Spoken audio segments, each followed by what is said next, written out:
Hello friends, আশা করি সকলে ভালো আছো, আমিও ভালো আছি। তো মাঝখানে অনেকদিন কোনো ভিডিও সেরকম ছাড়া হয়নি। আজকে যেটা দেখাবো আমি কলা দিয়ে বাটা মাছের ঝোল আমি নিজে যেরকম রান্না করি সেটাই আমি দেখাবো।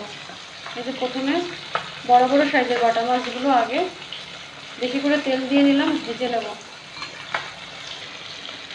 মাছের একটা পিঠ ভাজা হয়েছে, অন্য পিঠটা ভালো করে ভেজে নিই।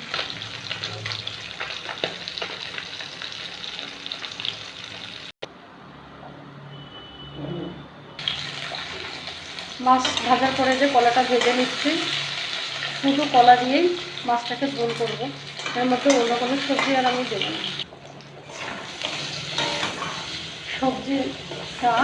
সবজিটা মাছ ভেজে যে তেল বেঁচেছিল সেই তেলেই সবজিটা ভাজা হয়ে গেল। তেলটা অনেকটা বেশি ছিল, যার জন্য সবজি ভাজা তেলে মাছ ভাজা তেলে সবজিটা ভাজা হয়ে গেল। যদি কম থাকতো তাহলে আর একটু তেল দিতে হতো।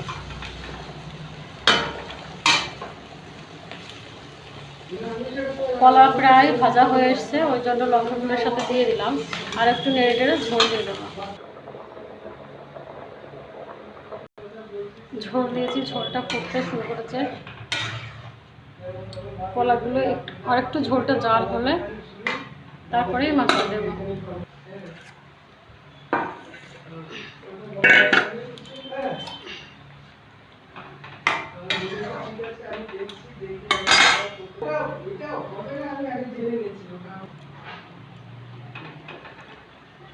মানে ঝোলটাতে 1 চামচ মতো জিরে গুঁড়ো দিয়েছি মাছটাতে, আর যেহেতু জিরে গুঁড়োটা যাতে তরকারির সাথে ভালোভাবে মেশে ওর জন্য একটুখানি ঢাকা দেবো।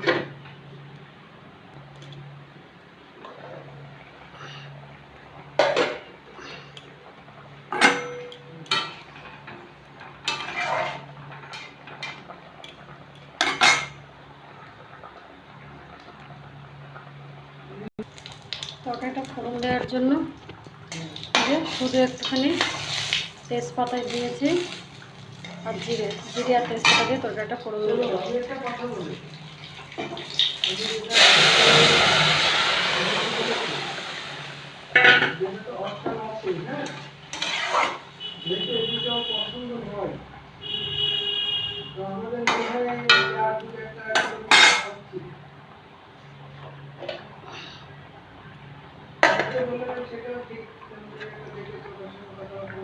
একটুখানি ঢাকা দেবো ফোড়ন দেওয়ার পরে, যাতে ফোড়নটা ভালো করে মিশে যায় তরকারির সাথে।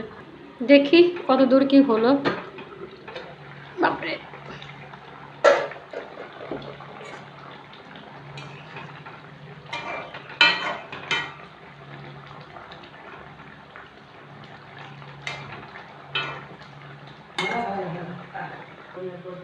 হয়ে গেল আমাদের বাটা মাছ আর কলা দিয়ে হালকা ঝোল রান্না করা। তো তোমাদের যদি ভালো লাগে তো লাইক কমেন্ট শেয়ার করো প্লিজ। আর একটা কথা, এই রান্নার মধ্যে আমি একটু অন্যমনস্ক থাকি, হয়তো অনেক সময় ভুলভ্রান্তি কিছু বলে ফেলি, কথাগুলো হয়তো গুছিয়ে পরিপাটি করে বলা হয়ে ওঠে না, তো নানা কারণের জন্য, ওই জন্য বলছি যে প্লিজ কিছু মনে করো না। ওকে, চলো ভাই।